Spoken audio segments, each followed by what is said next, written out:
Hey there guys, this is Reckles with WoWTBGold, and WoW has been in a panic state of hyperinflation since the beginning of the game.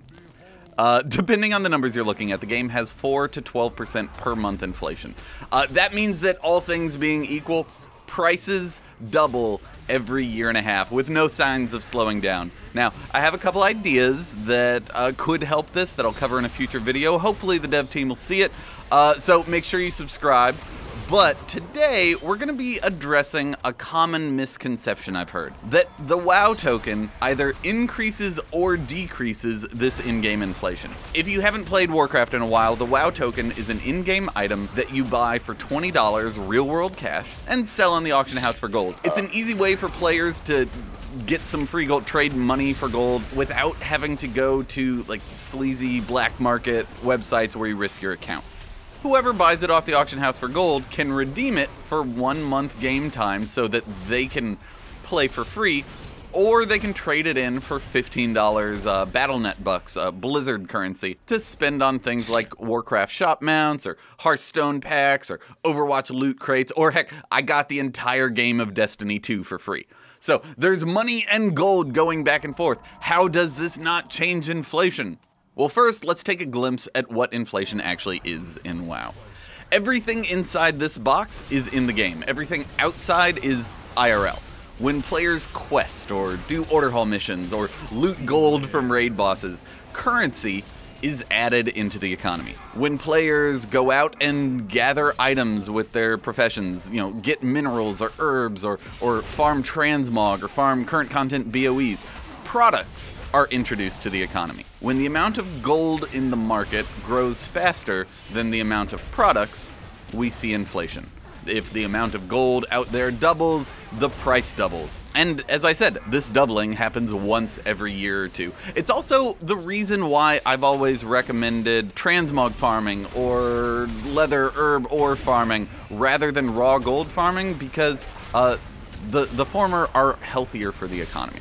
Now, there are some things that complicate all this for you econ nerds that I'm ignoring. Things like, does turning ore into armor, and then turning that armor into disenchant mats, and then those mats into scrolls, does that change or increase the amount of goods out there? Also, are broke players more likely to abandon their accounts and thus their gold, decreasing the gold supply? Are those players more likely to spend it, increasing the velocity of money? The answer to a lot of these questions is, it depends. The important thing, though, on a high-level view, is that buying and selling items, trading gold back and forth within the economy, doesn't change inflation, how much stuff is there. It just changes the distribution of wealth. Who has it? Inflation only occurs when you cross in and out of the box.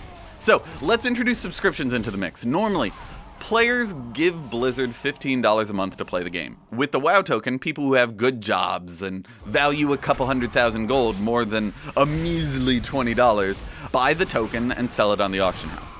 They're measurably happier. People who value money more than their gold, let's say students or broke YouTubers who make gold guides, they trade in their gold for a year's worth of free subscriptions. They're happier. No gold is being added to the economy, so no generalized inflation occurs. In short, all that's happening is, rather than increasing everyone's subscription fee, Blizzard made the game free to play for those who want that, and simultaneously made people who could afford it excited to pay $20 a month for someone else's game time.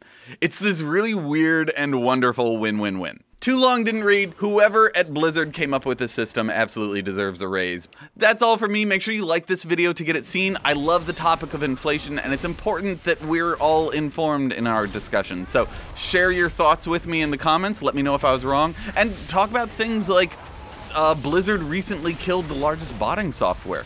Because of that, the supply of raw mats will decrease. Should Blizzard actively deflate the gold supply? Things like removing order hall gold missions in order to maintain balance. Anyway, thank you for watching. If you want to support the channel, you can donate over on Patreon. You can subscribe to me over on Twitch, where I stream. And of course, click all the buttons here on YouTube. But other than that, thank you for watching. Good luck out there, and happy gold making.